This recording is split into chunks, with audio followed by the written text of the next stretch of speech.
तो स्वागत है आपका मेरे चैनल द स्टोरी बुक में।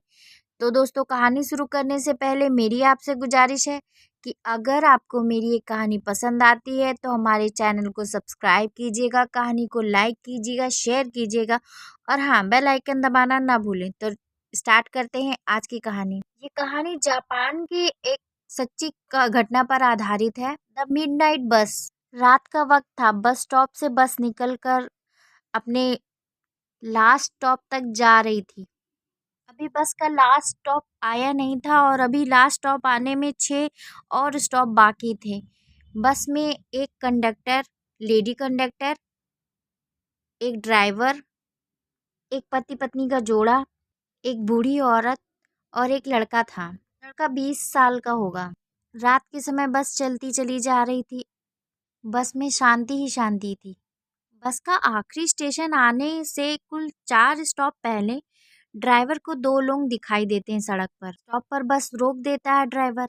जब 2 लोग बस पे चढ़ने लगे तो ड्राइवर ने देखा वो 2 नहीं 3 थे।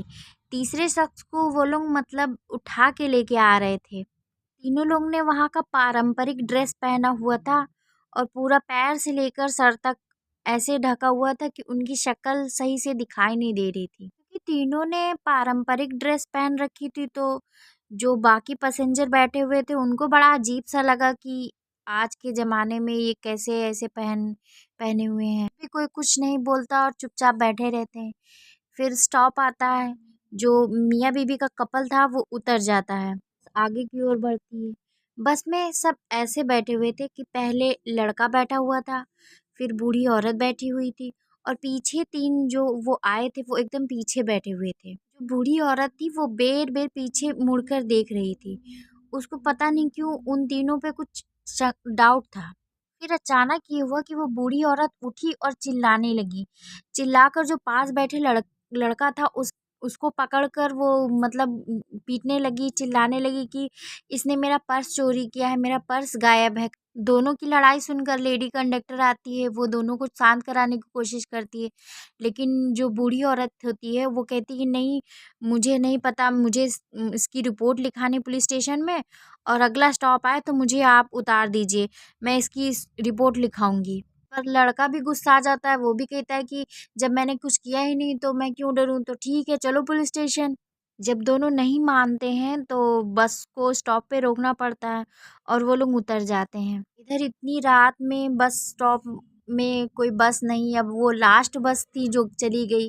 तो लड़का बूढ़ी औरत के ऊपर गुस्सा करता है कि आप फालतू में ही मेरे ऊपर वो हो गई, मैंने तो ऐसा कुछ किया भी नहीं था और अब इतनी रात में कहाँ क्या करेंगे बताइए। बूढ़ी औरत बोलती है कि मैंने तुम्हारी जान बचाई है, तुमने कोई चोरी नहीं की है, मैंने तुम्हारे ऊपर झूठा इल्ज़ाम लगाकर मैंने तुम्हें उस बस से उतारा था।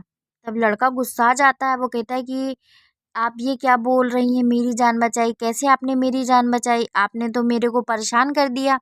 तब बूढ़ी औरत बताती कि जब वो बस में सवार 3 लोग जो सवार हुए थे बस में, तो वो उनको बड़े ध्यान से देख रही थी और वो उन्हें जब तक देखती रही जब वो पीछे भी बैठे थे तो बड़े ध्यान से देख रही थी। बस में हवा हल्की-फुल्की चल रही थी, तो हवा से उनका कपड़ा उठ रहा था। तो उसने ये देखा कि उनके पैर नहीं हैं, वो बगैर पैर के थे और वो चल के बस में आए थे, इसलिए जो है बूढ़ी औरत को ये समझने में देर न लगी कि ये आत्मा का चक्कर है। उसने बताया कि उसने ध्यान से उनके चेहरे देखे, उनका चेहरा एकदम सफ़ेद था और अजीब तरीके से था। इसलिए मैंने नाटक किया ताकि मेरी जान के साथ तुम्हारी भी जान बच जाए। बूढ़ी औरत बोलती है कि मैं सच कह रही हूँ, मेरा यकीन करो, मैंने तुमसे ज़्यादा दुनिया देख रखी है और चलो पुलिस स्टेशन चलकर वहाँ पर रिपोर्ट कर देते हैं। तो बूढ़ी औरत और वो लड़का दोनों पुलिस स्टेशन पहुँचते हैं। उन्होंने पुलिस को सारी बात बताई कि 3 आदमी सवार हुए और मगर पुलिस स्टेशन में सब पुलिस वाले उनका मज़ाक उड़ाते हैं कि कहाँ भूत-प्रेत और ये सब, और उनका नंबर-वंबर लेके उनको जाने के लिए कह देते हैं। दोनों अपने-अपने घर चले जाते हैं। अच्छा, ये बस 14 नवंबर की रात को चली थी, तो इसको 15 नवंबर को स्टेशन पे पहुँच जाना चाहिए था, अपने स्टॉप पे पहुँच जाना चाहिए था। मगर 15 नवंबर की सुबह स्टॉप पे ये नहीं पहुँची।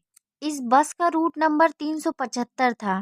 जब बस स्टॉप पे नहीं पहुंची तो बस स्टॉप के इंचार्ज को ये बात पता चली कि बस पहुंची नहीं वहाँ पे, तो उन्होंने पूछताछ शुरू की। जब उन्हें बस का कुछ पता नहीं चला तो उन्होंने पुलिस में रिपोर्ट लिखाई।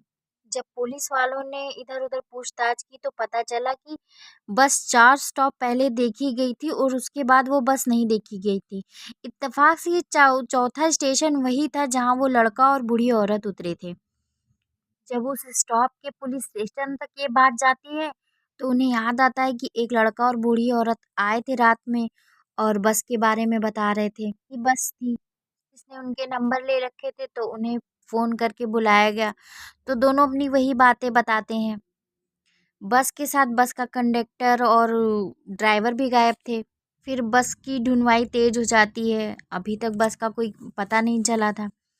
16 नवंबर की सुबह पुलिस को खबर मिलती है कि जिस स्टॉप पे वो लड़का और औरत उतरे थे, उससे 100 किलोमीटर दूर एक नदी में वो बस मिली है। खैर पुलिस वहां पहुंचती है, बस को निकाला जाता है। बस के अंदर से 5 लाशें मिलती हैं। एक ड्राइवर, एक लेडी कंडक्टर और 3 जो वो सवारियां चढ़ी थी उनकी लाश।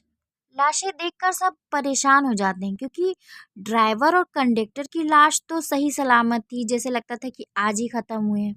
लेकिन वो जो 3 लाशें थी वो सड़ी गली हालत में थी, जैसे लगता था वो बहुत ज़्यादा दिन पहले ही मरे हों।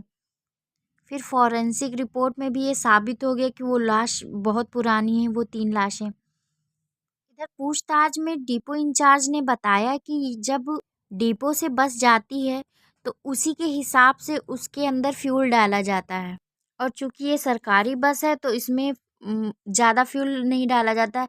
उसी हिसाब से डाला जाता है कि इस स्टॉप तक पहुंचना है तो उतने ही तक तेल डाला जाता है। उस हिसाब से बस में उतना ही फ्यूल होना चाहिए कि वो 10 या 20 किलोमीटर ही चल सकती थी, मगर वो 100 किलोमीटर कैसे चली गई ये नहीं पता।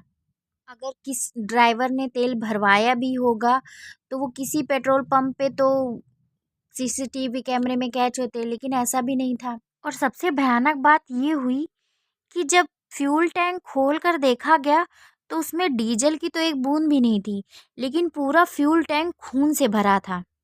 और दूसरी बात, जब सीसीटीवी में देखा गया तो बस सिर्फ वही जगह नजर आई जहां पर बूढ़ी औरत और लड़का उतरे थे।